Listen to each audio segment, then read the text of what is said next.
সিলালাহু ইয়াকুব।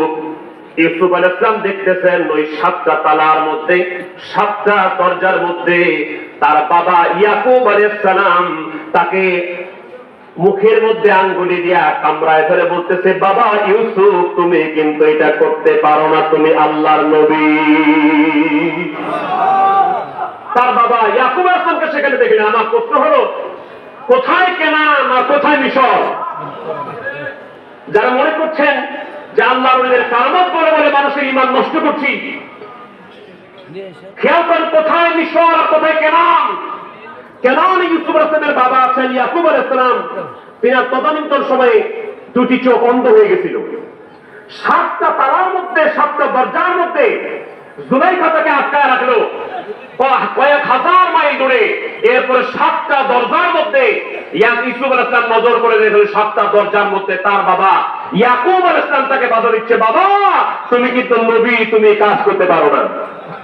আমার প্রশ্ন হলো, কেনান থেকে যদি মিশরে ইয়াকুব আলাইহিস সালাম যে ইউসুফ আলাইহিস সালামকে, যেটা আল্লাহ কোরআন কারীমে উল্লেখ করছেন, তার তাফসীর এসেছে, ইয়াকুব আলাইহিস সালাম যদি কেনান থেকে মিশরে যে তার সন্তান ইউসুফ আলাইহিস সালামকে রূহানি সাহায্য করতে পারে, আমার দয়াল নবী উম্মতকে সাহায্য করতে পারে কি পারে না? নবুয়তের পাওয়ায় নবীরা যদি পারে, বেলায়েতের পাওয়ায় আল্লাহর ওলিরা পারে কি পারে না?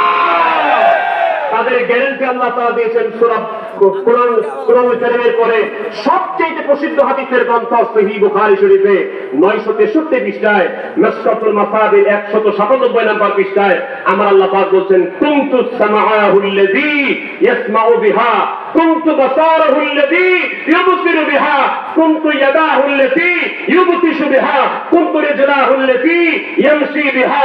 দুনিয়ার মানুষ আমার ওলিদেরকে ভয় করো, সাবধান, তাদের সাথে বেয়াদবি করো না, তাদের সাথে দুশমনি করলে আমি আল্লাহ যুদ্ধ ঘোষণা করব।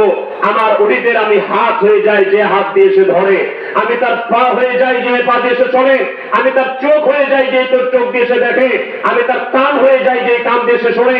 এবার আমি শুনতে চাই যে খাজা এনায়েত পুরীর কদম হাত, আল্লাহর কুদরতি কদম হাত হয়ে যায় ওই খাজা এনায়েত পুরী, এনায়েতপুর দরবার থেকে সমুদ্রের পৃষ্ঠ থেকে মুরিদানদেরকে বাঁচাতে পারে কি পারে না? তিনি ওখানে আল্লাহর ক্ষমতা বলে বাঁচিয়েছেন।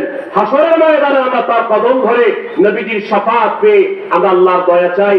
আল্লাহ পাক যেন সেই সুযোগ, সেই দয়া আমাদেরকে করেন। আমাদের সেনাটাকে যেন আল্লাহ পাক মারিফতের নূর দিয়ে পরিপূর্ণ করেন।